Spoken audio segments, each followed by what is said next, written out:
সারাদিনের অনিশ্চয়তা, press conference ও বৈঠকের পর অবশেষে কোয়াবের প্রেস বিবৃতিতে জানানো হয়, বিসিবির পরিচালক এম নাজমুল ইসলাম যদি প্রকাশ্যে ক্ষমা চান, ক্রিকেটাররা শুক্রবার থেকে মাঠে ফিরবেন। এরপরে বিসিবি সভাপতি আমিনুল ইসলাম বুলবুলের নেতৃত্বে উচ্চ পর্যায়ের প্রতিনিধি দল রাত 10টার পর ক্রিকেটারদের সঙ্গে বৈঠকে বসেন। কোয়াবের পক্ষ থেকে উপস্থিত ছিলেন সভাপতি মোহাম্মদ মিঠুন সহ সিনিয়র ক্রিকেটাররা। বোর্ডের পক্ষে ছিলেন আমিনুল ইসলাম বুলবুল, নাজমুল আবেদিন ফাহিম, ইফতেখার আহমেদ, ইফতেখার রহমান মিঠু ও অন্যান্য কর্মকর্তা। বৈঠকের পর বিসিবি মিডিয়া কমিটির চেয়ারম্যান আমজাদ হোসেন জানান, ক্রিকেটাররা মাঠে ফিরছেন। শুক্রবার থেকে বিপিএল আবার শুরু হবে।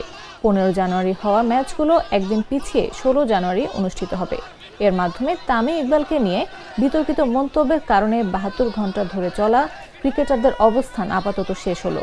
দুই পক্ষের আলোচনার মাধ্যমে সমাধান এসেছে। বাংলাদেশ ক্রিকেটের জন্য এটি সুসংবাদ। বিপিএল মাঠে গড়াচ্ছে এবং খেলোয়াড়রা দায়িত্বশীলভাবে সিদ্ধান্ত নিয়েছেন।